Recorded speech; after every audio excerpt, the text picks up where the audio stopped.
Warning, the following episode contains adult language and screaming goats. Listener discretion is advised.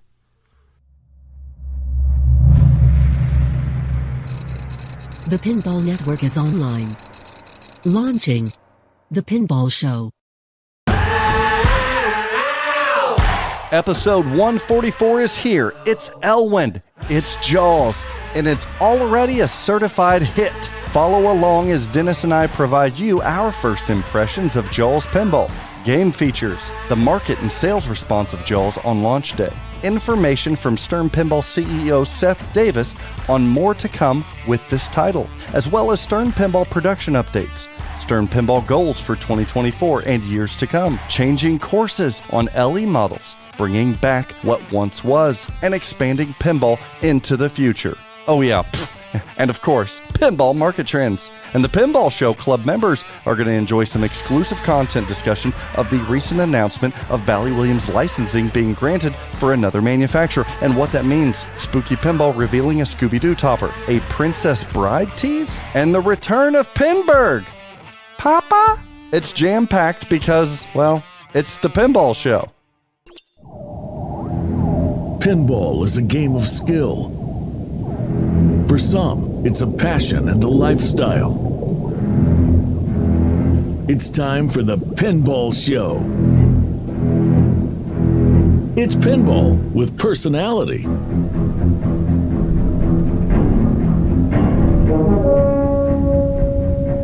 Hey Dennis, guess what? It's the Pinball Show. It's episode 144, and it is the big old Jaws episode. Is something smelling fishy in here to you, buddy, or is it just me? Haven't taken a shower all day because of sales. Sales day. Yeah, well, sales must be strong. Day. Sales. Hey, ships have sails. Sailboat sales. Sales and sailboats. Yeah. Oh my gosh, I'm a little slap happy today. You may not be coming in hot. You may be coming in wet. Wrung, worn out, tired, trying to make it to land. I don't know what's going on with you. I'm coming in hotter than a That's how hot I'm coming in. Just like I want to give me a joke. What? No, me? How could I? Coming in hot. No. Happy New Year, by the way. Happy New Year to you, my friend. We put off recording on New Year's Eve like we normally would have because you were a little down in the dumps. I wasn't feeling it. You weren't. Not that I was hungover and drunk. It was, I wasn't feeling it. And when you're not feeling it, you can't do it. You can't. And I knew something big was coming. I wanted to get hooked. Mm-hmm. But something big didn't come in 2023. I thought we could just... Like a great white crusting by Amity Island. Thought we could get through that. Go ahead. Go ahead. Go ahead. What? No, I'm just saying you only did 6, 7 episodes saying that there was this huge hole in the December calendar. There had to be this big reveal, and little old Dennis, not a distributor, got no real good connections whatsoever, is just sitting there going, I just think they're going to be turning out old product. I think they're going to wait till the new year to reveal the new game. Not going to make sense to reveal before Christmas in particular. And why would you reveal in the dead zone between Christmas and New Year? And you're like, I don't know there, Dennis. There's a pretty big gap there. And I was all like, no. Mistakes were made. Your mistakes. And you know what, though? Here's what I think happened. Right. How about that? I was right. But you like that George Gomez? You like that Keith Elwin? No. Dennis Here's Kriesel what I think right. happened. Now, it's difficult. I'm not a Craig Bobby. I'm not disguised as mahogany or teak or anything you come like blasting that. through that bitch just like Dennis Kriesel. It's just, look. Here's what I think happened. Oh, no, I thought you were going to... look, it's Dennis here. No, I'm not doing a look Dennis here. That would have been had they actually done the reveal. Oh, I had a good one. Seth, Dennis here. Look, Seth, there it is. I had one. Oh, it was going to be a roast to remember. You would have come out like a Peking duck, nice and crispy. Oh, I was ready for it. Anyone for Peking duck? Here's the thing that I think happened, Zach. I think Stern actually, in reality... a lot of, at least elements of Stern, were planning to do the reveal in December. I think that was what was happening. I think Elwin intervened. Oh. I think he walked in, slapped the big red. I imagine their assembly lines have that big red button to stop people from having their hands severed and stuff. Yeah. And he hit the big red button and and like PR and everyone was like, what are you doing? And Keith said, I'm Keith Elwin. I keep this company afloat. We're waiting until the start of 2024. I want a party on New Year's. And they were like, why? And he's like, Dennis needs this one. I don't think Keith knows who I am, but I just think in that moment he just kind of felt it. And here's the closest thing I can give you to evidence for it, Zach. Victory laps here. No, here. So on the thread when the teaser dropped, it dropped on Nap Arcade, and I made a comment I saw because you frowny faced it. And then I also did a very similar post over on the Stern announcement. Now, Stern's social media person or team or whoever it is replied to like every inane, stupid one-line statement in that thread, except my post, the most liked message, was ignored. They tend to do that. Which leads me to believe that there was a tension between elements within Stern. That there were the Keith Elwins who were fighting for the righteous, which would be me. And then there was like the media team, which wanted to get it all done with in 2023, didn't want to have to work hard in January, who remains very bitter. Oh, that's my theory. Not that it was Zach Sharp, right? I mean, I don't know who like manages the Facebook. I don't think Zach Sharp does. I think Zach Sharp is responsible for the person that does, but I don't know. I'm just saying, I noticed when someone's like, whoa, so cool. And you see Stern be like, yeah, you should get it. And then I'm like, thanks for waiting until 2024. And crickets. I forgot that we typically don't record in the evening. We record in the morning. I forgot you're perky in the evening. My ass is like falling asleep. Snarky. I'm snarky in the evening. Oh, really? Yeah. Wow. Buckle up, everybody. Here we go. So you're right. You were correct in that. Stern revealed Jaws. We will get to that. You had a good New Year's Eve. Did you stay up late? I stayed up to midnight. Ugh. I'm not a child. Well, I tried to go to sleep. I was at Why? My wife drugged me to You didn't have any games to sell? Why? My God, we've been things are selling. We sold this is like yes, New Year's Eve. Your phone was blowing up with orders. I promise you it was. For Space Hunt. I got orders on Christmas Day. Space Hunt. Space Hunt. Oh my God, we don't have Craig Bobby this week. We don't have any. We don't? No. Oh, I guess reveals are too much work. My goal this episode, listener, is to get through the entirety without making a stupid ass. We're going to need a bigger boat reference. I think you can do it. All of our chums out there listening to this episode even Keith Elwin are there with bated breath, wasn't he? You know, I felt like someone wrote the script for him. No. But I don't care. He hit the big red button for me, and that's all that really mattered. It's not like Queen Anoia reading the cue cards, though. At least he didn't do that. That game has at least lots of plastic ramps, not like Jaws, full of habit trails. Stern Pinball. Production update-wise, right now they're making, I think, Godzilla premiums.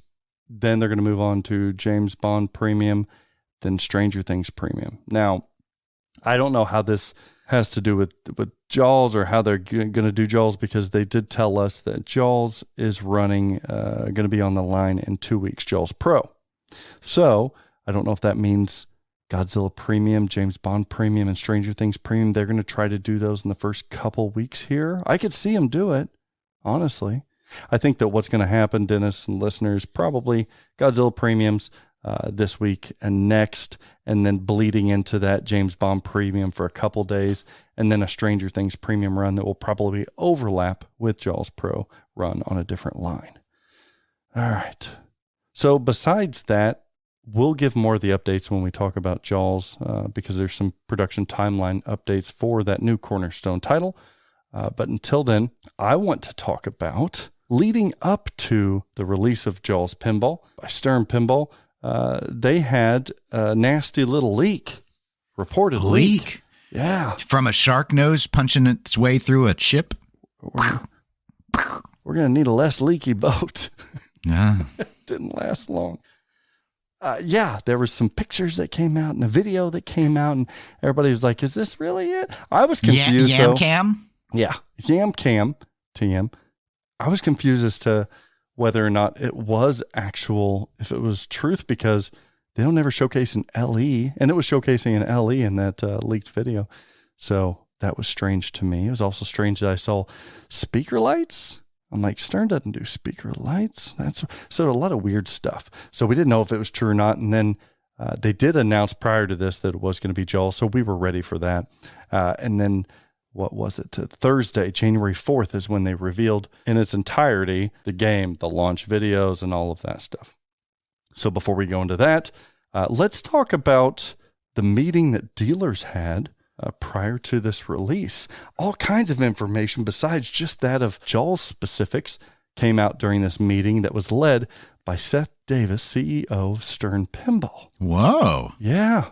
Mr. Davis, he gave a nice little rundown as to some of the goals of the team over last year, fulfilled goals. It was kind of recapping the year, which was nice, as well as presenting some of the goals and directions the company is looking to take this year as well as subsequent years. But with that, some really nice information, such as this. He said confidently, Stern Pinball will be returning, Dennis, back to 3 cornerstone released games this year, 2024. I don't this being the think first that's one. going to surprise very many people, but Yeah, he said the last couple of years I've been doing 2. yes, that's true. They're returning back to 3, so that's exciting news. He said also a focus of Stern Pinball going forward in 2024 is extending the fun of their current games, which to them means more insider-connected content for the catalog of games out right now. Code updates. He said there was 94 code updates in 2023 alone. 94. And he said, look, okay, some of these were smaller updates, but nonetheless, their dedication to continued code updates and continuing the fun of current cataloged games is pretty high in their books. I like the little badge things they do for timed events. That's I think pretty clever. Though Did you get your Godzilla one? I did, but guys, don't be doing like 25 billion in 12 days on Godzilla. We're not all Blueberry. We can't all look. Well, we can because on the last day I was 10 billion to go, Zach, and I put my game to 10 ball. Oh, Dennis Kriesel. I know. And then afterwards, because I didn't tell it not to record scores, I wiped all the scores out of my pinball machine because I was like, no, that's fake. I can't have that. You. But you got your badge. I earned all the point, like get a number of points in the game on 3 ball. I just did the 10 to grind out the total. You wanted that last badge. Yes. Okay. Love the badge.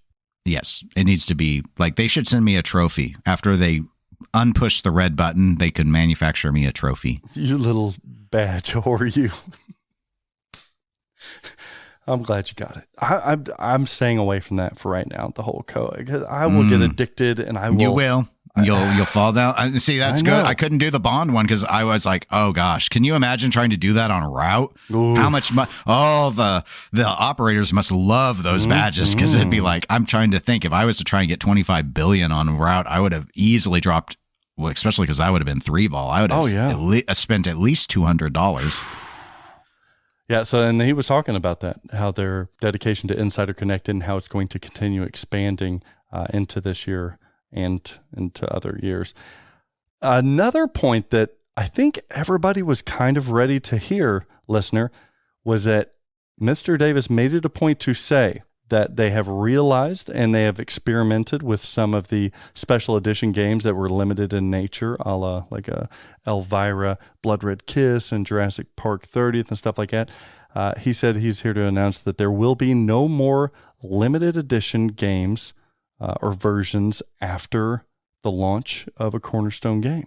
Oh, that is interesting. Yeah. He said, look, while they may have been successful in their sales of that, the feedback that they have received from the community and from everyone, they've made the decision that they have no plans to do that in the future. Whenever a Cornerstone game comes out, and if there's 1,000 LEs, that's it. They're not going back to the well for and that was super surprising to me because I know the sales, and the sales have been successful of those subsequent games. So I guess they're playing long ball here is all I can think, Dennis. I mean, given that you've indicated that in the meeting, he stressed that about the about sales success and strength of that, that wasn't an issue. The only thing I can think of is they have to be absolutely mortified that they're going to lose whales who will not trust LEs being LEs anymore, because when you keep running new versions of LEs, you think about Blood Red Kiss, and then you have, you remember Elvira 40th coming out just before it, a much more expensive game, and to many collectors, an uglier version. Or I should say Blood Red Kiss being a more attractive version would be more fair. No one actually thought 40th looked bad. But my point being that you play a dangerous game, I think, with people's trust and it's your high dollar people who buy LEs. You brought that up, yeah. But I'm surprised because like you indicated and what Seth indicated, my understanding was these games were moving. And if they're moving, then it sounded like the whales were all, whale sounds and not actual action. Yeah, but if they're really worried about burning that bridge. I think it's more of maybe a market analysis. They're looking at where they project the market to be going in the next 5-10 years, and they don't want to press their luck, maybe. Well, we saw this in my view, we saw it with JJP and the jokes people would make, especially with Wizard of Oz, when it's oh, look, a new limited Black special Arrow edition Hobbit. Yeah.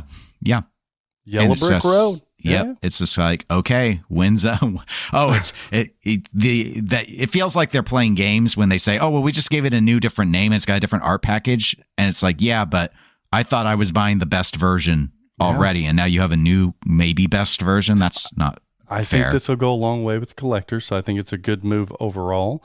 But that means they got to be pretty confident in what they are bringing or what they can bring in the future. Mr. Davis went on to say that any Spike 2 game refreshes are going to be pro and premium level only, with code to extend the gameplay experience. So he gave the example of, don't count them out to have different art packages, kind of like the Star Wars comic edition. It wasn't a limited edition version. It was a pro. They did a premium version, so you get those differences there, but they're done with the whole LE thing. And they said the current generation of LCDs are only going to be issued once. Buy with confidence. They're not going to do that again. Another goal was to expand pinball for everyone. Seth said they will be considering, as early as 2024 maybe, bringing back some high-demand pro and premium LCD titles, those Spike 2 games. He said if there is a high demand for any particular game, they're not going to shy away from it. He also said, and another big statement here, almost as big as that we're not going to do more LEs, is this. Seth Davis indicated that they have no problem and they are actually planning on remastering some older generation DMD titles. So remastering meaning taking them into LCD? He didn't say that. He said if it makes sense that there's a high demand DMD game, they will he presented it almost as if they're fine doing DMD games again, like making okay. I'm just surprised that he didn't just say we're okay going back to doing vaults. Yeah, that's true. I don't know what to make of it. He said the indication on whether or not a certain title would be remade. He didn't talk about classification of board systems or operating systems like White Star versus SAM. None of that. He just said number one is like parts. Can we even get the parts to make some of these older games that we made in them? He said some of the parts you just can't make or can't get. And he said the other one is like the licensor interest. Is the licensor even interested in having a product like that again? So he said those are the kind of the two big factors when considering remastering older generation DMD titles. He did say though that they have zero plans for DMD games to have Insider connected in the future. He says not like I don't know what they would do to, especially if it's a SAM board set. You'd have to have some sort of new board added, I would think, just to be able to interface. Yes, it would cost so much money, so much time. It'd be very tedious to, especially he said like the screen, it wouldn't display what you needed it to. Not that they couldn't do it, but it makes a hell of a lot more sense just focusing on the future instead of going back with Insider Connected. He did say that they were working on home leaderboards. He acknowledges everybody wants that. But he said there are some intricacies of doing that type of system that, frankly, are much more difficult than people would assume because of how many different setups you would have to do rather than one big location kind of thing. I don't know what it was early. It was early. But he said they're working on it, but that's a big task there. Another goal of theirs is to hold pricing and to improve delivery reliability. Woo. He's talking about supply reliability. He said it has improved, getting parts, those parts being reliable, but it's still not perfect. And another goal within that holding pricing is taming the substantial cost inflation that they've been seeing lately. Their goal is to do whatever they can to not have to increase prices, even if inflation affects parts. Well, then I'm assuming they're going to cut into profit margin, because I don't know what Stern honestly can do to constrain inflation. Well, when you have clever designers, they can do a lot, I would argue. Oh, sure. They can lower the BOM, or say your BOM doesn't go up and you're going to just make more with less. And who knows if they haven't been doing that. Maybe they've been increasing. I don't know. They've expanded tech services in 2023, and they're going to continue to build that department and that team. They're happy with the growth that they've had over the last year in tech services. And another goal is to increase the delivery lag on accessories and having even more product options than just the pinball machines themselves. He referenced the Stern Alley sign has been a big hit, and they really want to get some of those accessories out quicker than the lag. I mean, we still haven't seen Foo Fighters accessories. Oh, so he doesn't want to increase lag. He wants to decrease it. Yeah, sorry. Yeah, he wants to get them closer to launch. Okay. That would be nice. Most of these things, I think collectors broadly would like. Yeah. Yeah. And I think it covers probably a lot of the basis of what collectors would in a survey or something, what they'd say they'd like to see in the future. So. Well, and some of it's like the greatest hits of forum posting. Like, yeah, I mean, I know a lot of, especially longtime collectors who are totally put off by the current price point on pinball machines, because they don't have to remember even 10 years ago where they were thousands less. Mm-hmm. And then, of course, the desire to. There haven't been any vaults since Iron Man. So the desire for I don't know, the sticker on the one. Oh, by the way, thank you very much for that Iron Man pinball machine. Yeah. The sticker on it was a February 2020 build, which I'm assuming is one of the last that they did. Yeah. So, I mean. Wow, 2020. See, I forget that it was that long ago. Yeah, I was like, wow, you had that in the box that long? I did. I did. Yeah, so maybe we see, I was looking behind him, and in this dealer seminar, I guess it's okay to say what he had a couple playfields behind him, and I don't know if it was his office or what, but he had 3 games that I believe they still make, and then one DMD era Stern game playfield behind him. Any guesses to what it was? Tron. It was Spider-Man. Oh, well. Spider-Man would be one that would, there are plenty that I could imagine if they could get the parts, would be desired. Of course, Tron is one that was screamed for back when DMD was still the main thing they were making. But, but Spider-Man did really good for them. I wouldn't be too surprised on the licensing front, just because it's usually easier. They bring back the band. So you're going to see AC/DCs and Metallica's. God, it felt like they vaulted Metallica 4 times, but hey, it felt like they vaulted AC/DC 4 or 5 times. Too. They vaulted them both a lot. Mm-hmm. And Ghostbusters would be huge if they could do that. Would be big. Spider-Man. Remember they came with the comic version of Spider-Man, and that was before. That was almost like a Stranger Things. Whenever they came out, people were like, "Yeah, I don't know if I want that." Yeah, no. And then now, looking back, the value of it has grown substantially, more so than the original film asset version of that game. So maybe something like that, or Into the Spider-Verse. I can see all kinds of stuff there. Speaking of seeing something coming.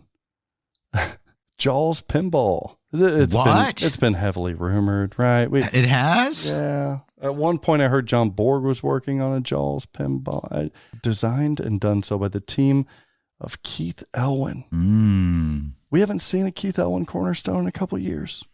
Not since Godzilla. Wow. Artwork. People weren't expecting this. They thought we'd get a Randy Martinez. No. Michael Barnard. From the Rush pinball machine art. Yeah. It would have been funny, though, if it was Randy Martinez, because then the shark would have had a lightsaber. I was thinking of a bunch of mini lightsabers for his teeth. Almost Yes.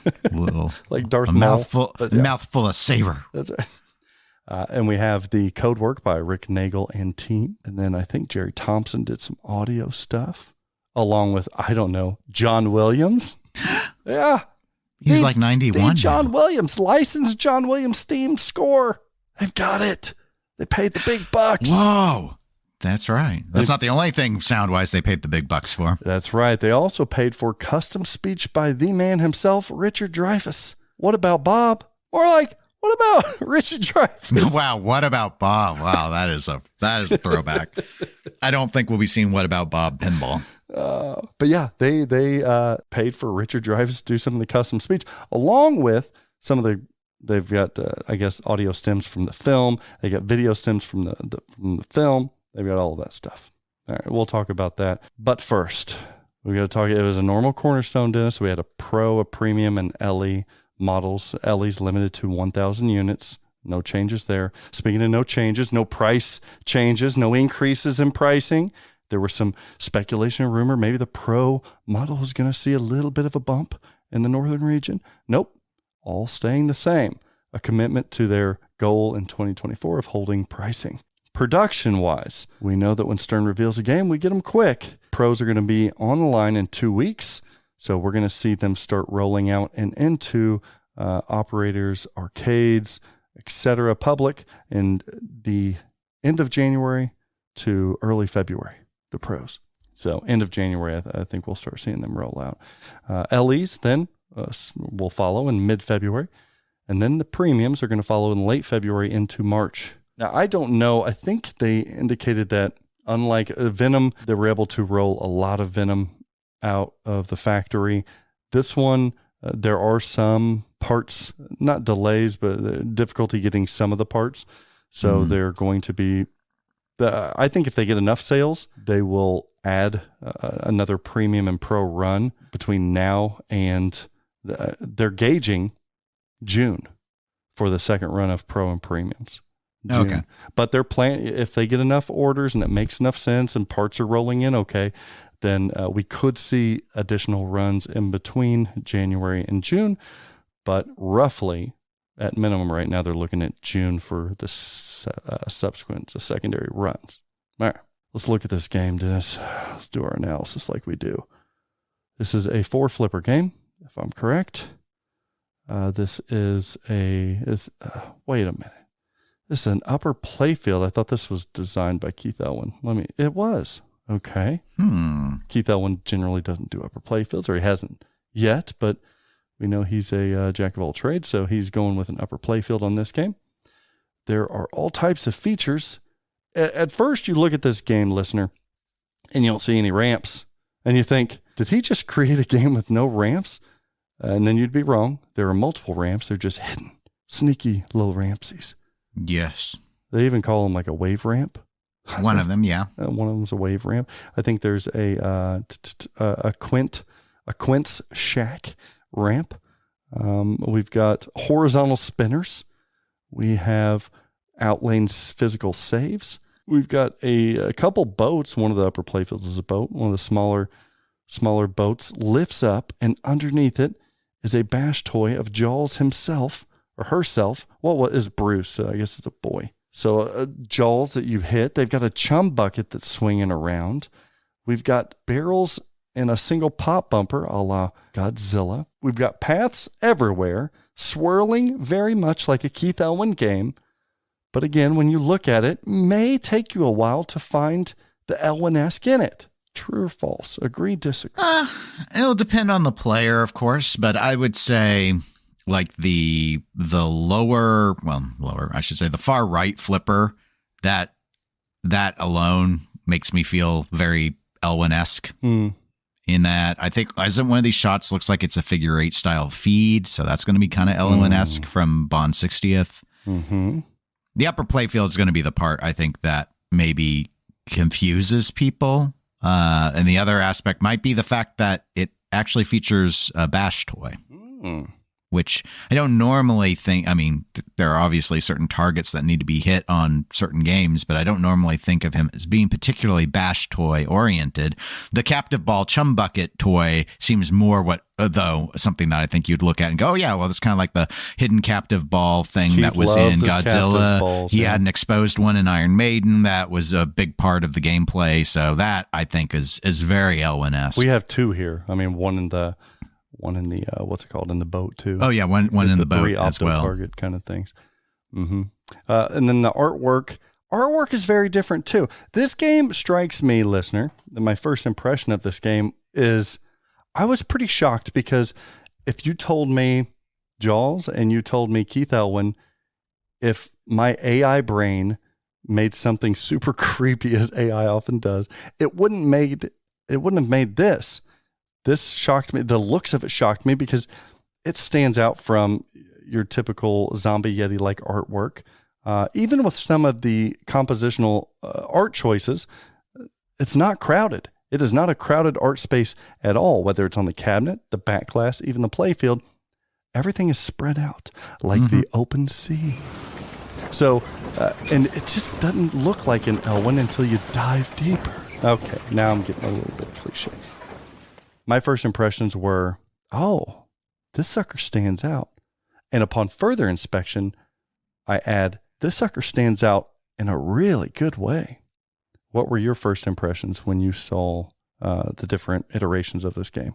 It does feel a lot different than a lot of other games that we've looked at, especially visually. Hallelujah. Yeah, in that regard. I mean, but part of that is obviously we have a different artist than what Jeremy's been doing so many art packages for Stern. I think you're going to always sort of abut into it feeling a little samey unless they go really, he went really different on Foo Fighters, but I know that was more polarizing.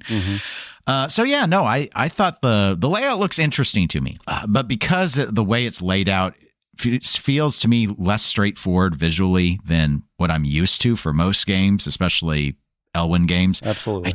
I can't tell yet if I'm going to like how this shoots more or less than, like, I don't know where it would rank in his catalog. Does that make sense? I think yes, because it always is tough looking at an Elwyn game and wondering, I wonder how that works, or I wonder how that shoots. And I may be wrong on this, so I'll rely on you to correct me.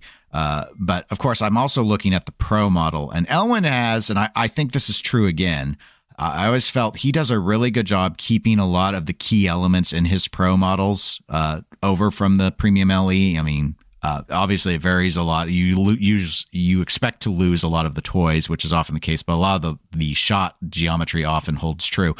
However, on this game, you do lose an entire flipper, which I don't know if he's ever lost a flipper going to his Pro. That's a good point. I'll add to that and say that typically whenever we see Elwyn games, the Pro Elwyn games sell really, really well because, as you've said, the shot patterns oftentimes still feel good. You still feel like you get a lot of the game, especially with code and his shot layouts. In his Pro versions, really, when we talk about Elwyn Premium LEs compared to the Pros, Dennis, we get one feature that is more toy-like than it is path-like. So you get a cool T-Rex that grabs the ball in Jurassic Park, and you get the rising and lowering of a building in Godzilla.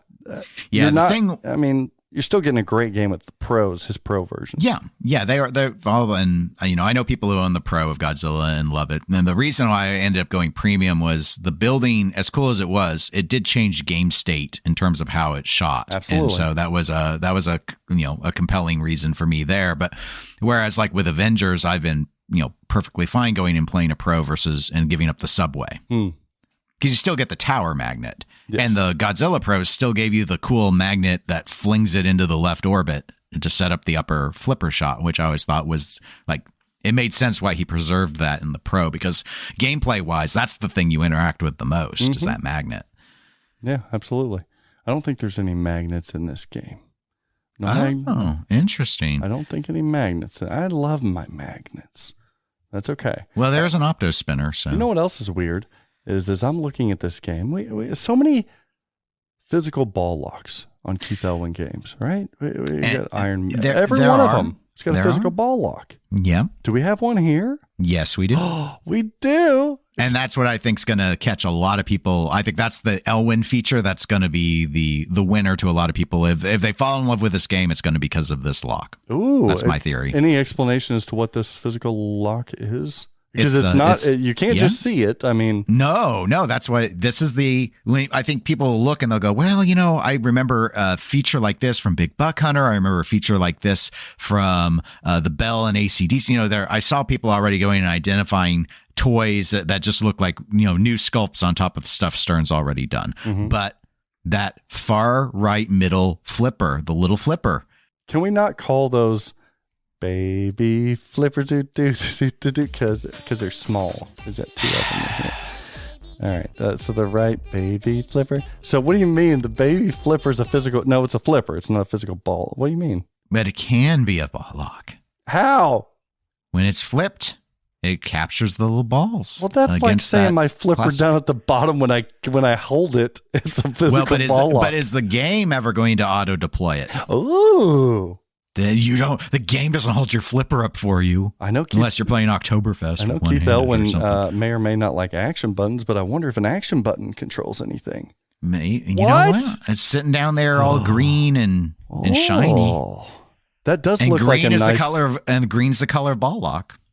Oh, that is true. And in these photos I'm looking at on multiple models, it's lit green.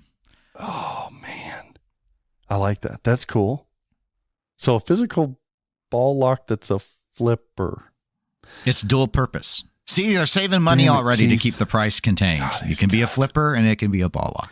What I have said about this game is that a lot of people have looked at it and are like, where's the big Jaws? I want the Jaws coming up. It's going to eat the ball. And that's the only toy in the game. This game reminds me, listener, a lot like Elvira House of Horrors. Because Elvira House of Horrors, you look at it and everybody's like, it's so open and there's nothing. Elvira's House of Horrors has maybe some of the most toys and mechs in any Stern pinball machine. It's just there's so many of them and they're not a big modeling of what they are. Think about Elvira's. You've got all kinds of physical ball locks. You have all kinds of interactive mechanical features. I think Jaws is the same way in that, sure, we don't have a big Bruce right in the middle of the playfield and nothing else. I mean, let's talk about it. We got the flipper there. You also have the chum line with the fin that goes back and forth, and it's not like Mick on a stick that stays up there, or the Q guy, Mom Jeans on Dialed In. Like, it goes down. There's lights underneath the playfield that light up. You have to hit it. Then to the left of that, there's a little path. There's drop targets. I'm looking at the Premium LE for reference here. An upper playfield with a ramp on the upper playfield, wire forms coming off of that, a chum bucket that swings. You've got a boat that lifts up. You've got a bash toy that is Jaws. You have horizontal spinners, 2 of them. You've got 3-dimensional buildings. You've got a pop bumper that's got a barrel in it. There's a lot of stuff in this game, but when you look down at it, you're like, it looks like the open ocean. Do any of those toys in particular very much interest you, and or do any of the features, mechs, toys worry you at all? In terms of, so many of them really add a lot to the theme immersion side of it. So True. I see like value there. So I'm not an upper playfield fan as a general rule. Either. So I'm skeptical about what I basically see as just 2 shots for so much space. However, I do like the sound integration of hitting and turning the wheel of the boat and it being the deck of the Orca. So visually that works really well. On the Premium LE, I would say toy-wise, the pop-up shark, that's probably the most predictable thing, but it's a cool way to take use of that space and turn it from a bash toy to another bash toy. But it's like, and another one, especially since in the boat form, you've got like the opto thing with the 3 lights in the back, and that ball is supposed to trigger this. So I think that's going to be an interesting, fun challenge there. Mm-hmm. The toy I'm most concerned about would probably be the chum line, simply because I can't help but wonder if the fin is going to bend as you strike it with the ball. So, mechanically, to me, it doesn't, and I could be wrong, it doesn't look like a drop target mechanism. It looks like a stand-up target that is motorized. Right. I think it's probably bracketed and reinforced. I'm just curious if it's going to, I'm sure they've tested it, but the curiosity remains nonetheless. So that would be it. But visually, that's my setting aside the whole, people look at it and remember things like, I guess, maybe Big Buck Hunter or Mick or whatever.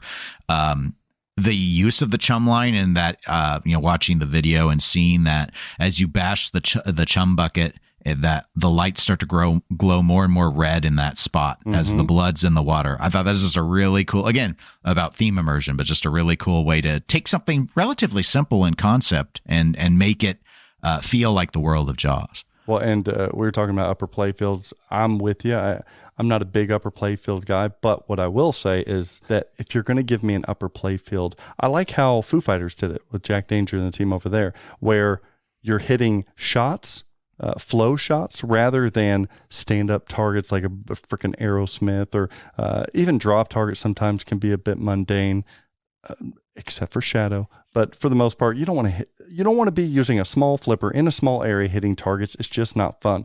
But what Keith did here is 2 really nice looking shots. One that whips around almost the shape of like a Monster Bash left ramp, but whipping around not only on a wire form, but one that takes a deep dive, pun intended, back up the play field into a looping thing. So that could visually look interesting and feel good, as well as, like you said, the steering wheel or the boat's wheel, that spinner, again, a very appealing feeling shot whenever you can hit a spinner. So I think if they are going to have an upper play field, this one might feel really, really good. It's separate from the toys, though. This reminded me as I looked at it, because I wanted to check and see what was on the Pro also, and it is. But I guess this is the wave ramp. But does Stern just have a stockpile of 180 ramps? These inverted ramps. There's 2 of them. Another 180 ramp. There's another up the center. There's one. Yeah, and the wave ramp is one. Okay. Yeah, there's 2. Just like. Okay, yeah, because the one I was looking at, the one on the right, because I see water on top of it, and I thought maybe that's the wave ramp. That is the wave ramp. Okay, but the one right up the center in between the chum bucket and the boat, that's a 180 ramp that leads to a water I didn't notice it because of the little sign at first. Okay, so that's a 180 too. So I guess we live in a world of 180s. I'm not much of a 180. Then again, give me that left orbit ramp on Godzilla all day long. That thing feels so good, and it doesn't feel 180ish. It almost feels like Avengers Tower shot, but instead of going and sticking to a magnet, it flips up and goes onto a wire form through the building. But yeah, I'm typically not a 180 ramp kind of guy. I forgot mechs in here on the Premium LE as well as the Pro.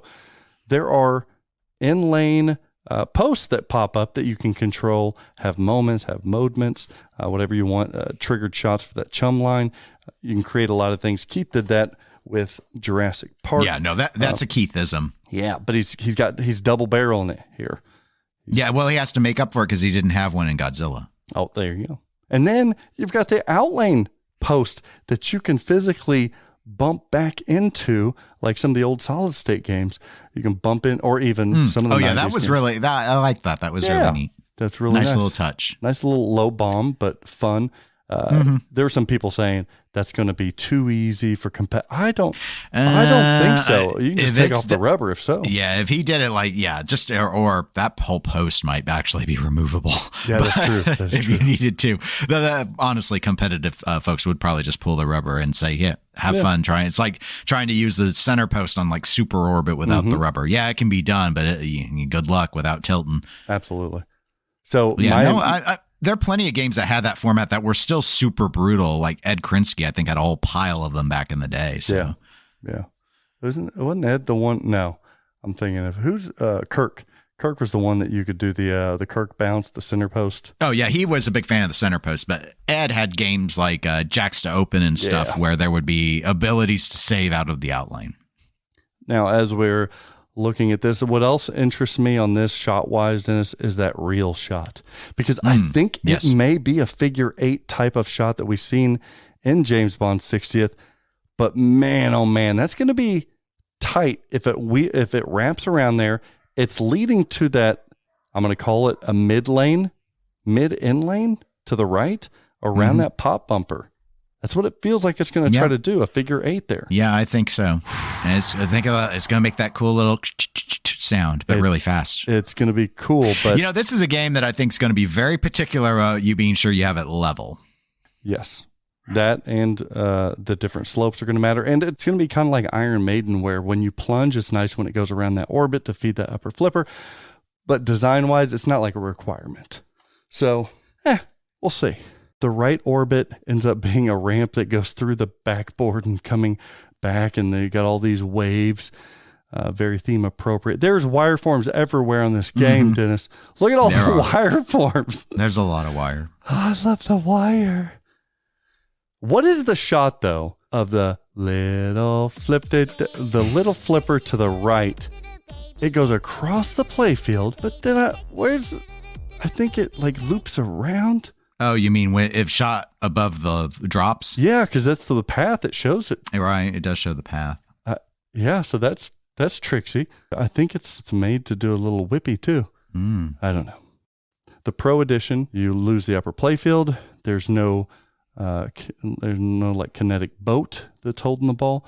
There's no 3D quint shack in the back right, which looks superb, by the way. No drop targets. You only get stand-up targets. And the shark toy is a static toy that is not, you don't bash it. You're just sitting there bursting through like a wood or something, a boat or something like that. Yeah, he's bursting through the cage from the first movie. Oh, that's right. Thank you. The cage. He's bursting through the cage. So, but you still have the fin chum line in the play field. You still have all the different wiry, flippy shots and all of that. So we got the horizontal spinner. Is that like an upside down post that you hit for the horizontal spinner? That is the layout. That's the toys of the mechs. What about the looks of this game? That's we'll bring in art a little bit. Do you like the looks of this game? For me, it's a big attempt, and I think successfully so, of the world under glass that we all bring up cliche wise or other. Yeah, overall, I like it. I don't love it, but what I think is that it does a really good job of telling that story or putting you in that world, rather than what in a lot of these style of things where I kind of feel like you get the more homage stuff where it's just sort of like, here's your spectrum of character. Of course, we didn't completely get away from that in the dead center of the play field with Quint and Dreyfus, but overall, especially with the toys and stuff factored in, and it being so open with it doesn't feel like they've contained the inserts in sort of logical. There's a lot of wood. There's just a lot of wood. So yeah, in some ways I think it's served by the fact that it's Jaws. So they just need it to be a lot of water. And so that's what they're able to do. A lot of water it is. Instead of a lot of like Marvel explosions and just purples raining into reds, and then here's 50 villains in the back corners, or Godzilla, for example, where every shot is kind of like themed around a particular kaiju, and the shots, and it's not even like the ones that are tied to the rules. They're just like kind of shots that just have a monster, and it's kind of like the way they decide to, and you're trying to incorporate as much fan service as possible. Well, this is 3 dudes on a boat against a shark, so there's not a whole lot they have to really work in. Yeah. So, but yeah, I think it's I'd say a really clean execution. It does look clean. If we're looking at the art packages, listener, I would direct you to go to Pinball News or This Week in Pinball or Nap Arcade. Look at all the different art packages. It looks as if the premium art package is the one that has the different type of art on the Translite back glass compared to that of the LE Pro. The LE Pro have similar, it's like the Jaws movie poster, whereas the LE is actually a mirrored example of it. And then on the side cabinets on the LE, you get that metallic with 2 different art images on each side of the cabinet, whereas I think the Pro and the Premium, the cabinet are duplicated on each side. It looks like Brody fighting off the shark on the Premium, and then on the Pro is a really pretty looking art package. It's of Jaws attacking the cage when Dreyfus is down there. To fit with the toy they had to use on the Pro. For me, I'm going to give Barnard a hell of a lot of credit here, because we were tough on him on Rush and totally redeemed himself here, because this art package for me, especially the back glass and the cabinet, fucking works in spades. It is beautiful. Just the simplicity of that Ellie back glass, for me, mwah, I love it. I cannot wait to see that in person. It needs to be simple to me because it was the 70s, and that's what the movie poster was. They couldn't have thought of a better one, in my opinion. Now, if you ask around the collective, a lot of people, Dennis, are really digging this premium art package, specifically that first-person artwork of the back glass, that perspective, rather. Yeah, I don't like it. It's coming off the boat. Something about it was disconcerting to me, and I couldn't place what it was. And now you've said it, and so finally, it's because I'm too tired. It's because it's the first person perspective. Okay, you don't like that, and it just doesn't work for me. I like all the other art packages. I like the side of the premium cabinet a lot, but no, that back glass it bugs me. It's too disconcerting. It's actually too scary. Oh, I would rather have the simplicity of the poster because it's so iconic. It's so iconic. I think you get it on the side of the head of the premium, I guess. You do. I don't want that killer shark glaring at me while I've got my Friday the 13th machete in my hand. I love the Pro cabinet the best. That's so cool. Yeah, no. The Pro cabinet is my favorite also. But I do like the premium a lot. The LE cabinet art's actually my least favorite. I think in person it'll be a spectacle with the metallic foil on it. It's just, again, we never saw a scene in the movie where the swimmers were there and the shark is showing his teeth and stuff. It's a little too creative for me. When you're dealing with an icon, I prefer it to be a little more true to form. And at least on the other side, it's better because you've got the close up of the shark biting the cage. But I prefer the more distant stuff. So I actually really like the premium sides of the cab a lot with the part where the ship's sinking and he's climbing out with the stick. Maybe that's because it's one of the few instances where you actually get to see any of Roy Schneider. We'll get to that. The artwork on the playfield, I'm good with it. I love that there is so much water. For me, it freaking works. It works because I'm not saying it works a beauty contest. I'm saying it works because it's different for once. It's full blown water worldish. We've got a lot of water, but they're different shades of water. It's still showing different paths. The wood in the middle, take or leave it, but give me more water. I gotta have more water. But even the jaws down in the center of the flippers, love it. I love the light coming in. I love that you can see the horizon of land in the sky, and then we're back to water. Water. And can I not give props to whoever came up with these art blades for the LE? Just bravo. It's so theme appropriate. We don't have all these characters and stuff. No, they're bringing the world under glass truly in because you see more water. And then you see like the beach scene with the lifeguard stuff. It's almost the perspective itself when you're playing. It almost looks disorienting. So perfectly done. It makes sense that the code name, I think, was the code name for this game Vertigo? I think it might be. All right, so we haven't heard it yet. We haven't played it to know what the code is per se, but we have more information about it, including Seth Davis telling us that they do have film clips from not just Jaws, but all of the Jaws films. I don't know if anybody's talking about that yet, Dennis. I mean, I heard it explained in somewhere. I don't remember what anymore today. And I'm a little concerned about that. I think they're probably freebies. I'm sure they just gave them the other three with it is what happened, because there's absolutely no reason to turn to any of those other films. And as a child, Jaws 2 was the one I liked, but I was pretty stupid as a kid. So. Take. Well, it's because I just like the part about them, lashing all the boats together. I don't know if I've ever seen any of the other Jaws.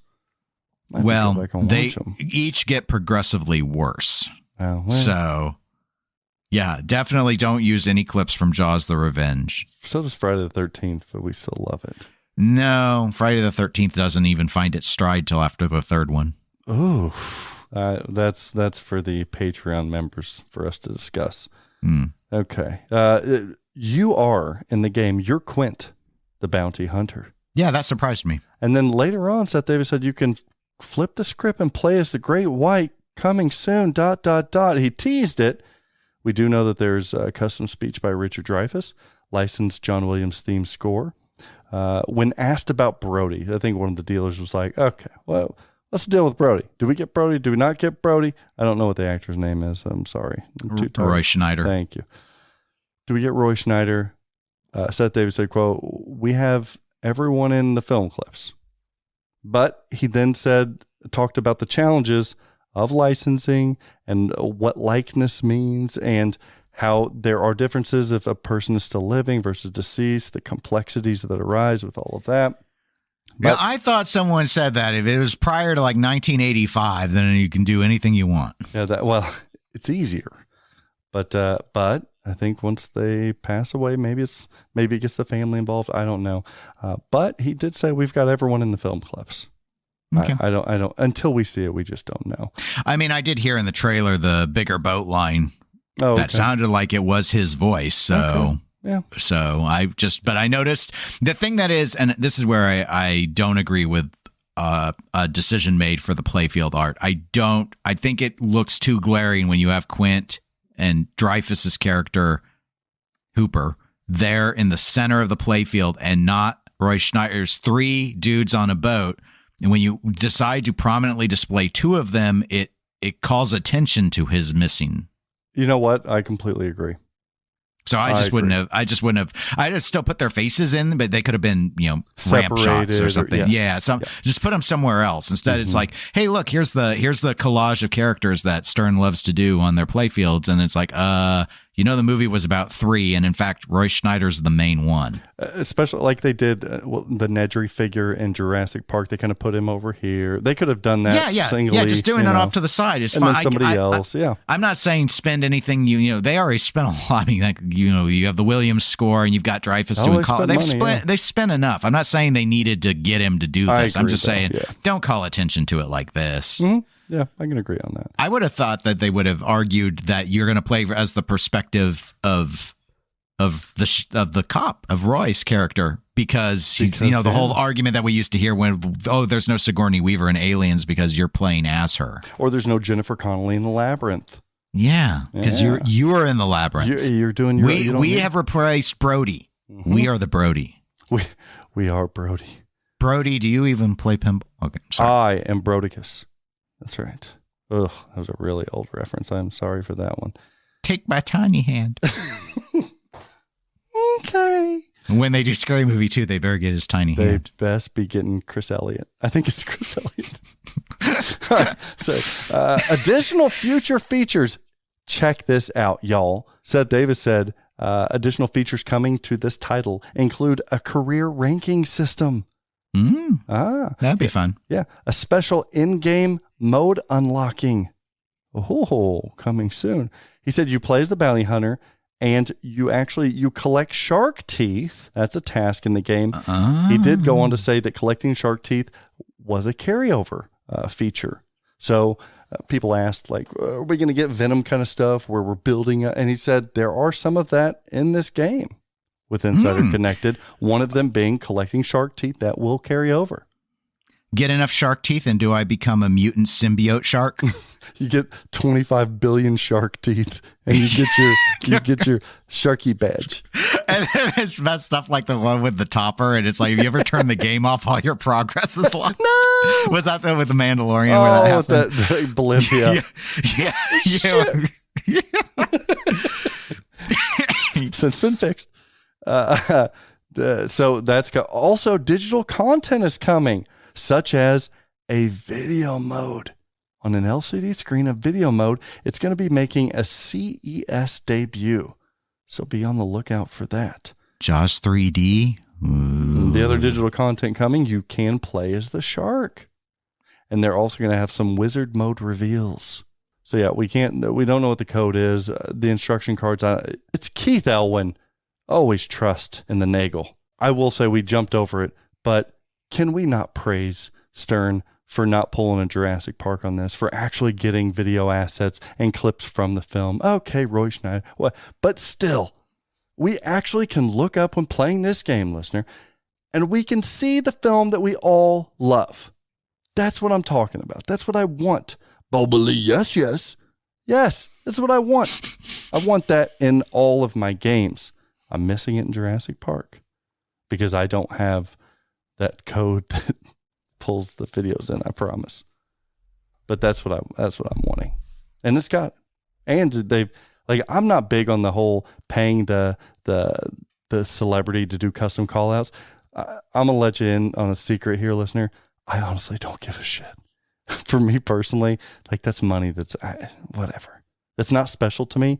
Give me more video assets, but I appreciate them getting it because I know people do care about that. But video assets are huge for me. Give me video assets over any likeness art assets all day long, and they got them in here. I would be remiss if I stopped talking about Jaws without bringing up some of the Ellie features, Dennis. Oh, baby. This great white powder coat. I mean, when a pun fits, beautiful white powder coat, I think works. I think white works on this game. White and red really signifies lifeguard kind of stuff. And then the predominant blue around makes sense. That's a perfect color palette there. Barnard, if you're the one that picked the powder coat color. The shark bite, I think, is funny. It's cute more than anything. What about the shooter rod? I don't know about the shooter rod. The barrel shooter rod. I mean, it doesn't look painful to use, so. Yeah, I don't know about that. But can we talk about mirrored back glass? Sure, we've already talked to shaker motor, sure, non-reflective glass, sure, that's fine. All of this is awesome. But at first, for Stern Pinball is what they're calling, Seth Davis said they're calling expression speaker lighting. Everybody wants to know where expression lighting is. They only put it on music pins. Well, they're pulling it up to the speaker panel. And interacting with the game are now the speaker lights. Hallelujah. I love this feature. This is like, if I don't know, and here's another little tidbit you're going to hear on the Pinball Show. When asked, is this going to be a feature that you can buy as an accessory for the Pro Premium? TBD. We may not see it. I don't even know what the install would be like on something like that. But I love that they now have speaker lighting like some other manufacturers that interacts with the code and gameplay of that title. Seth Davis talked about like blood in the water. You're going to see blood effects on that lighting. And he talked about water effects, splashing and stuff. You're going to see that in those speaker lighting. And then they've got the cutout of the Jaws figure in there too. Oh, that's fantastic. Can't wait for my LE. So those are some cool features. Oh, I was looking at the speaker things and I didn't realize that's where the Star Trek, right? I did. Yeah. Okay. I liked them quite a bit when I was like, the Federation's there be whales aboard, Captain. There be whales. Oh, I'm wrong, Captain. It's a great white. Do you think Quint's gonna sing his little song? Yeah. His shanty? Probably at the start of one of the multi-balls. Sea shanty. Okay, so here's the timeline of events for the Jaws release. Not the one on social media that is confusing. No. January 7th, we have the CES unveiling and the press event. So be on the lookout for that. A gameplay premiere video with live game team chat on Stern's YouTube channel is happening Sunday, January 7th at 8 p.m. Central. Did Venom have that? I a pre-recorded gameplay. I don't know if they had pre-recorded. Video. I thought they did something with gameplay on their YouTube, but yeah, this is what I've been preaching forever. A pre-recorded, edited, nicely produced video showing gameplay. Jersey Jack's been doing that. I think Spooky recently did that. A lot of people are switching to that. I think it's very smart. And then you still have the Stern creators and the game team live in the chat, which I think is great. Focusing over to YouTube. My God, Stern, you're making it happen. I love it. January 8th, then is the CES PepCom press event. January 9th through 12th, the CES trade show. And then January 16th through 18th is the EAG trade show. So we're going to be seeing some gameplay coming very, very soon. 1,000 LEs, $12,999. Does it sell out? How does this game sell? Do the pros outsell the premiums? Or is it the other way around? Is this a hard to find title? Or is this one that's going to be sitting on dealers' shelves for 20,000 leagues under the... how do you think this thing sells? It's an L when it sells fine. You're right. You're right. And by selling fine, you're actually wrong. It's selling great. Better or worse than Foo Fighters? Ooh. It's better than Benham. Better than James Bond. Well, at this point, the pacing based on where we're at, we're recording not even 24 hours upon release, not even 12 hours, 9 hours. We're recording at 9 hours post-launch. At 9 hours post-launch, we have sold significantly more than we did Foo Fighters. Elwyn effect, or just that it's a stronger theme, or why not both? I think it's both, because this thing, what this doesn't have that Foo Fighters does is timing. Foo Fighters release was timed perfectly for people to open their wallets. That was like the last breath of that huge ass market that we'd seen during pandemic. That was the last hurrah. So that's true. It had a lot of current behind the wave, if you will. And then Jaws here, I think, is fighting against the current in a lot of respects. And even it is surpassing all of those crashes and those waves that people have told me. I don't know how many times in social media this last week, Dennis, people have reiterated that the sky is in fact falling. Anytime I post a used game for sale, there's always one just genuinely clever individual, fucking like stand-up comedians, that they tell me how the market is crashing and I'll be lucky to get half of that. And yeah, but for some reason, this game is selling very, very well. I think this is a theme that is stronger than Godzilla. And I think that the leak initially hurt the sales from a collector perspective.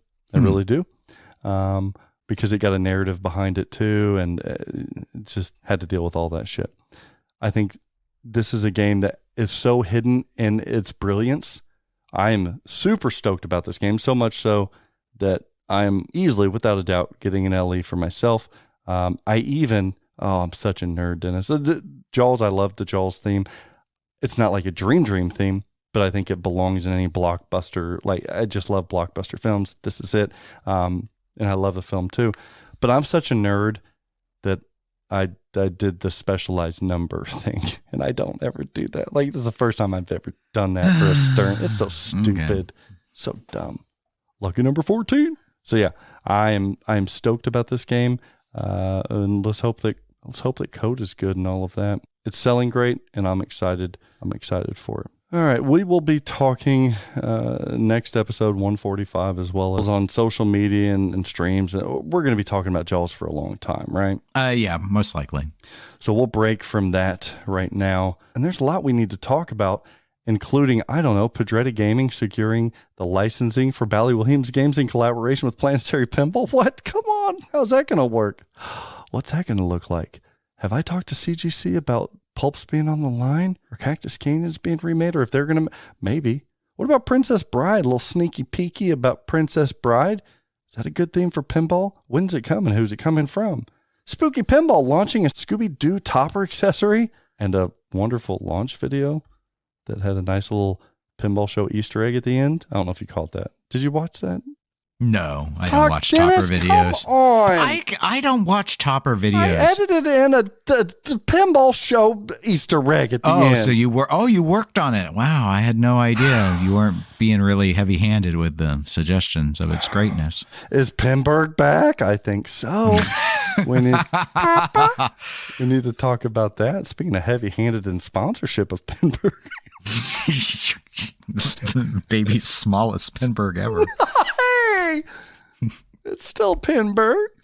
It's the motion in the ocean. Pinburgh Ito. Why say Burke? No. So we've got a lot to talk about, but they can only hear it if they are an exclusive club member of the Pinball Show. And you can sign up today by going to patreon.com/thepinballshow. If you missed that, It's Patreon, patreon.com/The Pinball Show. If it doesn't come up, you're doing a backslash. It's a regular slash. I get confused too. It's not a biggie. So go sign up now. Listen to that exclusive content because we got a lot to talk about. We also need to thank some people, Dennis. Yes, we must. We got to thank the I was going to say the beaver. Oh my God. I just spit all over my microphone. What does a beaver sound like? I don't know what a beaver sounds like, but it's not a bobcat. Who do you think would win in a fight between a bobcat and a beaver? Bobcat, because it'll attack anyone's wife. attack a beaver wife. Oh, shoot that fucker! Thank you, Rodney. Appreciate and congratulations on your new game. What about Jabs, the Jablonski? Bumblebee! The Bumblebee. Would a bumblebee beat a bobcat? Stings him in the bumble eye. It might. I'm going to stick with the bobcat here. Thank you, Steve. And thank you, Rob, the Panther Snarl. Now we're messing with somebody. The Panther and a bobcat. Got to go Panther on that one. Yeah, 60% of the time it would work every time. Now, if we're talking about cocaine bobcat, give me cocaine bobcat. Well, that's the performance enhancing. and benzo panther. I'm good, man.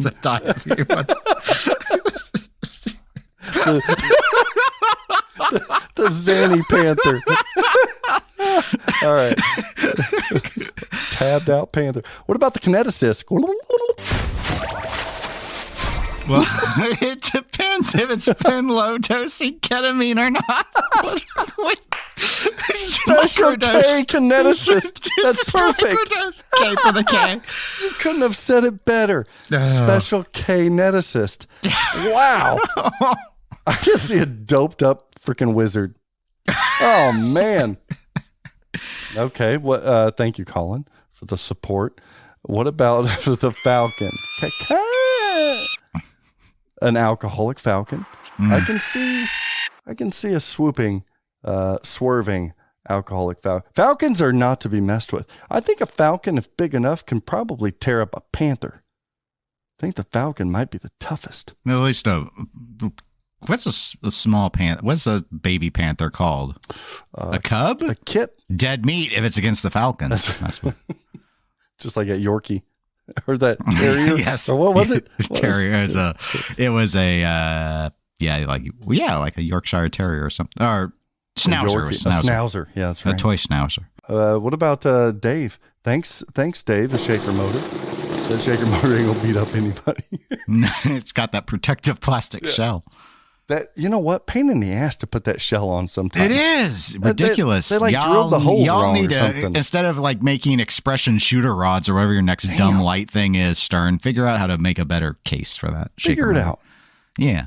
What about the Fox? Joe Fox, thank you. The Fox get tore up. I'm sorry. Fox get tore up. Unless it's got rabies. Wow. A rabid fox. Got that froth power. Charlie. Thank you, Charlie. Your bell ain't doing shit, buddy. It's not doing it. Even the Liberty Bell couldn't hold up. Oh, it's already cracked. Is that too soon? Thank you. And the highest one of them all, William. You ruined Independence Day with your joke on the Pinball Show. That's right. I'm unsubscribing. We'll get messages from Philadelphia. No, we will. William, the dude. This is what happens, Larry. That wasn't her toe, dude. Dude ain't going to tear up nobody. They're just going to abide. The dude abides. I could see the dude riding a screaming eagle, though. Man, I could see it happening. Dude's no commie. He's a nihilist. Is he a nihilist? No, he's not a nihilist. No, he's not a nihilist. Oh, thank you all. Man, Dennis, that last live hangout happy hour that we had, that was some good stuff, wasn't it? Oh, they were passionate. There was a lot of passion in those waters. It's like there was chum. Dun, dun. Like we chummed up the waters for him there. As a reminder, at the end of this month, we'll be doing another one of those. All you got to do is go to patreon.com/The Pinball Show and sign up for the Nordman level. It's $25 a month. You can enter in at the entry level of $10 a month and get all of that extra content that you want, as well as a private Discord chat with everybody. But the $25 level, you'll get that live happy hour hangout with Dennis and I. And then at the Screaming Goat Club members, you just heard, you get your own intoxicated nickname, as well as private conversations with Dennis and I about the juiciest of juice. So sign up today, support us, love us forever, and we'll love you back. Dennis, it's time. To end? The market is ebbing What and flowing. market? The market's like the dead. Wonderful. Except for Jaws. Don't you dare fucking say Jaws is trending up. Trending up this week in pinball market trends is Stern Pinball's Jaws. The Bobcat attacked my wife! I like your style, dude. The numbers don't lie. What do you want? Profanity even leaked out of me. I'm just like, absolutely What do you not. want me to Don't you? do? Report the No one cares. Report There's the no lies? used. The market's like used ones. We don't care about new ones. Look, when there's a blip in the market, I simply report it. Don't kill the messenger, Dennis. I'm just a conduit of information. That's all I am. I'm like the CNN Fox News of pinball. See what I did there? Yes. And what's even more? Walk that line. The BBC, MSNBC. Where am I? Where do the I go? BBC and Reuters of pinball. What's the boring news? Reuters. Okay, we'll take that. Trending up is Jaws because it is. Sales are phenomenal. You're thinking about buying one if you haven't already, listener. I know you are. Buy! And I also have to trend up Stern Pinball. I always trend up Stern Pinball. And it's not because I'm a shill. Even if I was a shill, this is not why I'm doing it here. I'm doing it here because they talked about all types of cool ass goals that we want to see in the next year or so. And I don't know, not continuing coming out with different LE variations is a good trend in my opinion. And as well as talking about coming up, bringing back some DMD titles. Not that I'm wanting them back, but I think a lot of people do. So that's another reason to trend up as well. Nicely done, Stern Pinball. And of course, this one's out of left field, but numbers don't lie, just reports the sales. And trending up this week is Pinball Brothers Alien, the Ripley edition. For whatever reason, the last 2 weeks, we have simply sold out of our entire inventory of these Ripley edition machines. Sure, I've still got a couple LVs sitting there at $3,000 more, but everybody, for whatever reason, it's like the hot topic right now, the hot trending Hot game. topic. That's right, all gothed up, and it's Sigourney Weaver, Guys, and it's can't wait for them to release the black lipstick edition. annoying ass cat, and weird Jones? witty T-shirts. Yeah, Jonesy. God, Yeah. Joel was playing it the other night. I'm like, all right, get through this mode. I'm gonna shoot a cat. Leave it. Who cares if the cat dies? Ripley edition is sold out with us. We're waiting for more, but at $79.95, I guess I understand why. But alas, trending down this week, we're going to do something a little bit different. This week, I want to do some trending downs as a retailer of pinball machines, as a seller, a distributor, a dealer. The man that sells you pinball machines, buys pinball machines from you, trades pinball machines. I'm going to give you some of my most trending down pet peeves when it comes to buying, selling, and trading. Keep in mind, I may illustrate these pet peeves for entertainment purposes, or hell, maybe this is exactly how I feel. All right, trending down this week is, this one's not too bad. But when you buy a machine from a distributor and we're shipping it to your house, we're shipping it to your door, and we get it shipped to you, and then like the day before it's supposed to get to your house, you change your plans and you want to pick it up at a terminal. Now, again, not a huge deal, but keep in mind that to do so, there's more paperwork that's got to be done. And it's much cheaper if I were just to ship it to a terminal in the first place for you to pick up. Honestly, I want to save you some money. Mention that to me beforehand, and I might be able to save you some money if you're wanting to pick it up at a terminal rather than bringing it to your door. The reason being, not to nerd out too much here, but the reason being, when it comes to your house, it's a residential property, and oftentimes you don't have a fork truck or you don't have a dock, so you're going to need a lift gate on that truck to ship it to the dock, take it out, put it into a different truck, a smaller truck typically, and bring it out on a lift gate. They charge more money, sometimes $100, sometimes $200 more. So ultimately, when you call and say, hey, I want to pick this thing up at the terminal now, I'm like, damn, it's more work for me, and I could have saved some money, or could have saved you some money. That's a small little trending down. Another trending down of buying and selling pinball machines. One of my favorite things in pinball is talking about pinball. It's interacting with my friends, my customers, about the newest releases, what I think about the games, candidly too, what I like, what I don't like about games. It's one of my favorite things. I love doing that because I freaking love this damn hobby. I bleed pinball, y'all. But what is trending down is on launch day. You guys got to get this in perspective. For me, as a dealer, as a distributor, launch day is like a holiday for me. And not like a holiday, like a good holiday. Like, it's like Christmas. So, well, it's honestly, it's like game day. It's not even like a holiday because I'm not chilling out. I am sweating. I am working my ass off. It's like Grand Central Station here. It is like the Super Bowl. I'm doing my stretches beforehand. It is freaking game day, and I'm about to run out of that tunnel, and I am about to perform because I'm going to be answering text messages, emails, Facebook. I've got Pinside. People are asking questions. They're wanting to. It is a nutathon around here, but I love it.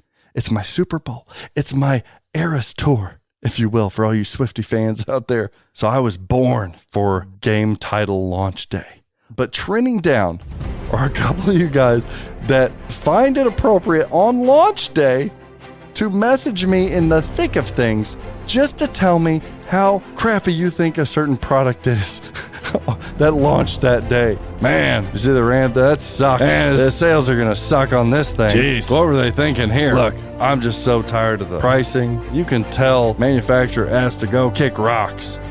Like, trending down is that. I'm open to that feedback. And hell, I'll agree with some of it too. But there's a time and place, and on launch day is not the time nor the place. So if it takes me a little extra time or days to respond to you during launch day to crap all over a product, my apologies. And our last little trending down sub-segment of buying and selling pinball machines. This one's not too bad either, but just a little quirk I've seen pop up every now and then. When you go to sell a game or trade in a game, try not to ask to change the terms of the deal without adjusting the value of said trade or sale deal. Like, for example, I've had a couple of these lately where terms are met upon. Here's what the trade-in's worth. We'll do this. You get this new game. You're giving me this game. I got to resell, blah, blah, blah, right? But then everything's packed up. We're ready to go. You're coming tomorrow, or I'm delivering it, shipping it tomorrow. And you say, hey, I had a shaker motor in my old game. Is it okay if I pull that? Because I'm wanting to put that in my new game. Now, sure, if you want to take $100 off the deal, that's fine. But you can't expect me to just be like, yeah, keep that extra $100. Increase the value of your new game. Is that bad for me to say? Like, I'm just keeping it real here. Hey, come on. If it's in your game, you made the deal, it's in the game. If you want to take it out, it's $100. Same with like Pin Stadiums or something like that. If you're advertising something for sale with Pin Stadiums in there, it's a couple $100. You pulling them willy-nilly affects the deal. It changes the terms. And of course, like something egregious like a topper, yes, people are going to speak up. But it's like the little things sometimes I'm like, come on now. That was part of it there. I guess it comes down to this. If you send pictures of the item for sale or for trade and terms are agreed upon, damn it, everything in those pictures better still be in there. Maybe my trending down segment here is because it was a long day. I hope you enjoyed it though, because it is very much a part of the marketplace when moving within your collection pinball machines. Do you all agree with me? Do you disagree? Submit your very own pet peeve for maybe a future pinball market trends, trending up or down. Submit it to thepinballshow@gmail.com. I'd love to hear. Do you guys agree with me? Do you disagree with me? And for anyone who is guilty of those trending down topics, I assure you, I still love you. I'm just busting balls and speaking the truth. Pinball Bounty this week, still radical, still looking for a Congo.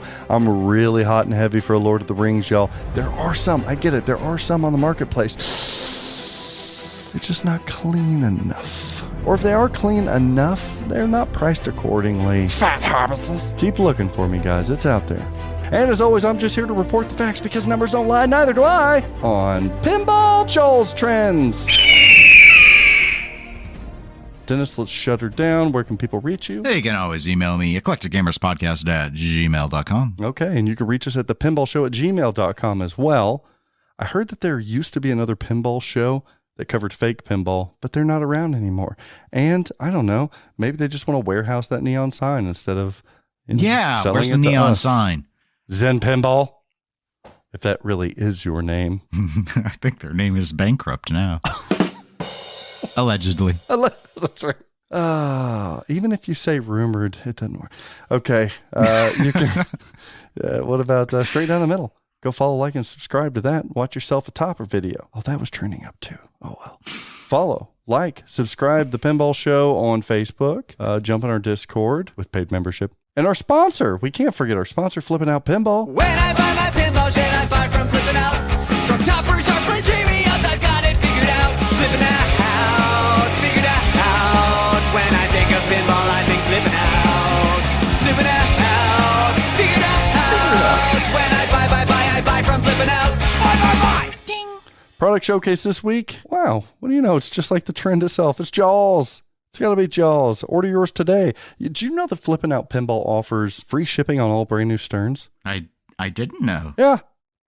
LEs, free shipping. I forgot. Premiums, free shipping. Pros, free shipping, even though the margins aren't as high as the other. Free shipping. And look, you've seen them out there. You've seen them catch on to my sly marketing and other people now offering free shipping. Read the fine details, my friend, because that free shipping may be to another city where you have to drive and go pick it up. No. At Flippin' Out Pinball, we ship it free to your door. And maybe we can save you some money if you want to go pick it up at the terminal, but that's besides the fact.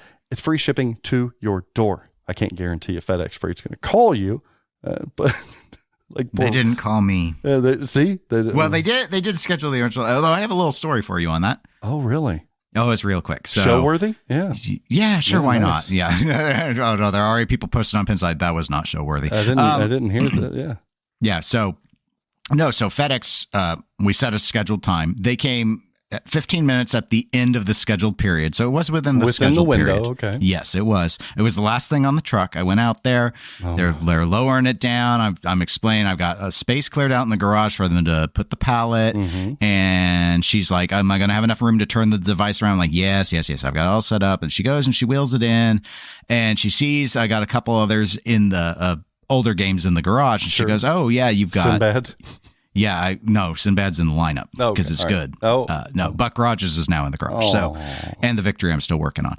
Anyway, so she's going and she's wheeling it in and she sees them and she goes, oh, yeah. You've got a couple other of these already. And I go, yeah, I work on them. And she goes, oh, yeah, no, that's right. I remember you. What? And I go, what? And she goes, I delivered you a game before. Oh, but here's the thing. She didn't deliver Deadpool. A guy did because he fell on my car. I remember, getting pinned up. She between delivered Godzilla years ago and remembered me. Really? Because who orders pinball? Yeah, but do we stick out Because that it's bad? dead. The though? market's dead. Do we stick out that bad? Did she say so with like a scowl on her face? No, it was. She remembered. It was me mentioning that I work on them. That I guess was the trigger where she's like, "Oh yeah, this is the guy who has the games in the garage that he's always working on and apparently never finishes." Would it be fair to say that you triggered her? Farewell and adieu to you fair Spanish ladies. No. I think by definition, yeah. Was there a little smile?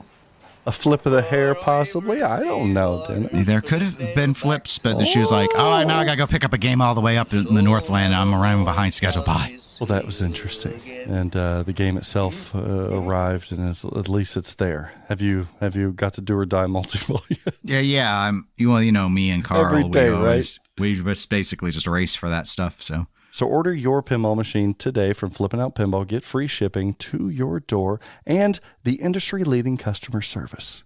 That's included. Come on. We've got all kinds of games in stock. I think pretty much every game in stock right now. Email us at Zach, Z-A-C-H, at flip_outpinball.com or just visit our website at flippingoutpinball.com. If you guys want to see the used inventory that we have, it's gone so quick and priced so appropriately that I don't have time to put it on the website. So we just put it on Facebook. Boom. Up-to-date list of what's for sale there. And those go pretty quick. So follow us there on Facebook and Instagram. And buy GTF while you're at it. I got a couple. I'd be willing to let go. And for all of you who want to know when Jaws accessories are coming, I don't know. Sooner than later, but I don't know. We're taking lists as always. Flipping Out with Friends. Check him out. Joel streaming. He's chatting. He's doing it all. He's Flipping Out Joel. Tune in. I think he's been doing alien streams next week. Yeah, that's the last one I saw. think another Alien stream this coming week. He's going to have a Jaws Pro here in a couple weeks as well. That'll be fun. TPN last week. Oh, well, last couple of weeks it's been a while. We've had a few things. Weeks. Yeah, we had episode 46 of Triple Drain, where they did the crossover episode with Loser Kids Pinball Podcast. Oh, that was a good one, yeah. And then Jerry Stellenberg from Multimorphic was on Pinball Innovators and Makers Podcast. Very nice. And then Silverball Chronicles, this part 1 of their Capcom series. Oh, I love that one. Why does Capcom interest me so? Because they have the most powerful flippers to have ever flipped. Do you hear them when you're holding them up? You know, I don't know if they have that buzz or not. That's a physical ball lock, I've heard. Look, I'm holding 4. 4 ball physical lock. TPN this week, all kinds of good stuff. So tune in, follow the Pinball Show and the Pinball Network. Teach these people something. Well, I'm going to teach the manufacturers. Manufacturers. Oh, no. Guys, when there's a leak, it's going to squeak. So... You're a poet. And always practice safe pinball and keep your cocaine bobcats out of shark-infested waters because they'll kill a shark. Bruce ain't shit. Especially if you drop a bunch of bennies in that shark. Who's the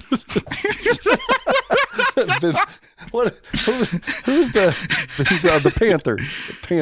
The benzoed panther. Oh, man. Show me the way to go home.